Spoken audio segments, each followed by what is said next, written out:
Cinema ఎందుకు చూసినా మనకే తెలియదన్నా. దండం పెట్టాలన్నా, ఉపేంద్ర అన్న దండం పెట్టాలి. ఇంకొకటి ఆస్కార్ అవార్డు తీసుకోవడానికి అన్ని కూడా వెళ్ళలేదు. ఈ సినిమా ఆస్కార్ చూస్తే పోస్ట్ లో కొరియర్లు ఇంటికి పంపించేస్తారు. ఆ రేంజ్ ఉంది సినిమా. అన్న ఒక సినిమా ఫస్ట్ లో ఉపేంద్ర సినిమా ఎంత బ్లాక్ బస్టర్ ఎంత కొట్టిందో, రా సినిమా ఎంత కొట్టిందో, అలాంటి ఉపేంద్ర సినిమా యూఐ వచ్చిన సినిమా ఇది ఒక పెద్ద బ్లాక్ బస్టర్ అని చెప్పొచ్చు. ఇప్పటికే మన కెరియర్ లో చూడలేము అంత మంచి యాక్టింగ్ అనేది. ఒక కేజీఎఫ్ కానీ, ఒక త్రిపుల్ అంటే సారీ కేజీఎఫ్ లో మనం ఎలా చూస్తాం, బ్యాక్గ్రౌండ్ మ్యూజిక్, స్క్రీన్ ప్లే కానీ ఎలా చూస్తామో మనకు అలా అనిపిస్తుంది. ఒక డిఫరెంట్ గా అంటే ఇప్పటికే చూడండి ఉపేంద్ర గారి ఒక డిఫరెంట్ గా కెరియర్ చూస్తాం. యాక్షన్ కానీ అలా చూసిన మొత్తం బూస్ బాన్స్ వస్తాయి. ఆ గెటప్ పుష్ప 2 కి ఎందుకు ఇప్పుడు బ్లాక్ బస్టర్ అయిపోయింది. అది దాని బ్రేక్ చేసి పక్క పెట్టేసి ఇప్పుడు మాట్లాడేది ఉపేంద్ర గారు మాట్లాడండి, అది బ్లాక్ బస్టర్ అయిపోయింది. ఈ సినిమా మాత్రం ఉపేంద్ర కెరియర్ లో మంచి బెస్ట్ మూవీ. ఈ సినిమా మాత్రం ఆస్కార్ రావాలి కంపల్సరీ, ఎందుకంటే నా యాక్టింగ్ దగ్గర అంతా బాగుంది. మళ్ళీ కమ్ బ్యాక్ అని చెప్పొచ్చు ఉపేంద్ర గారు, అంతా బాగుంది. పెద్ద block buster block buster block buster level ఉంది మూవీ. అంటే నేను సింపుల్ గా చెప్పలేను, వర్డ్స్ లో అయితే చెప్పలేను మూవీ. సో మేము ఒక ఎక్స్పెక్టేషన్ తో వెళ్ళాం, అక్కడ బియాండ్ ఎక్స్పెక్టేషన్ ఉంది.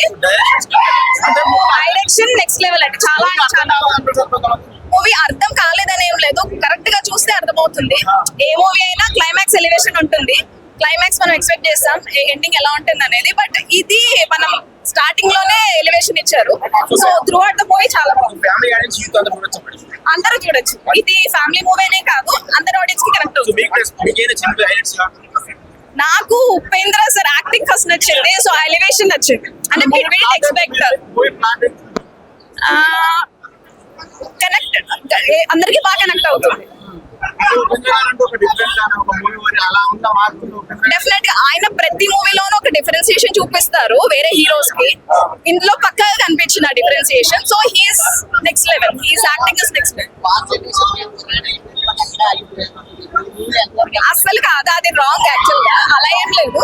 బట్ ఆయన చేసిన అంటే మీరు ఎవరైనా చూసారో లేదో తెలియదు ఆయన యాక్టింగ్, బట్ చూడకపోతే compare his previous movies and this movie, so you will get that complete idea.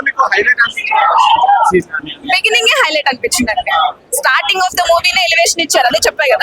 Starting climax కూడా బాగుంది, బట్ నాకు బిగినింగ్ నచ్చింది. క్లైమాక్స్ డెఫినెట్ గా నచ్చుతుంది. నేనైతే యాక్చువల్ గా ఉపేంద్ర గారి ఫ్యాన్ కాదు, but after watching this movie I really liked it. Yes, connect అవుతుంది. Yes, comedy is best. Yeah. అంటే మూవీలో చూసే వాళ్ళకైతే డెఫినెట్ గా అర్థమవుతుంది. బట్ జాయ్ గా చూడడానికి అయితే కాదు, బాగా చూడాలి. అంటే కాన్సన్ట్రేటెడ్ గా చూస్తే అర్థమవుతుంది. ఓవరాల్ గా మూవీ హై లెవెల్ లో తీశారు. సో ఇట్స్ ఐఐ రిఫరెన్స్ గా తీసుకుని తీశారు. It's overall good. సొసైటీ ఎలా ఎంటర్ అవుతాం ఐ అంటే మనతో మనం ఎలా ఆ 2 ట్రాక్స్ ఉంటాయి అన్నమాట దాంట్లో. సో చాలా బాగుంది, అర్థం కానట్టు ఏమి ఉండదండి. సినిమా 100% అర్థమవుతుంది.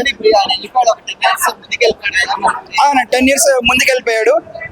సో కానీ మనము అంత మైండ్ కష్టపట్టకల్లా మనకు అర్థమయ్యేలాగానే తీసారు.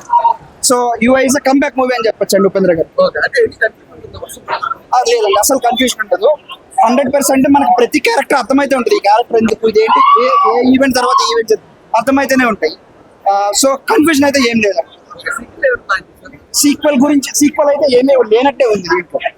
సీక్వెల్కి ఏమి టీజర్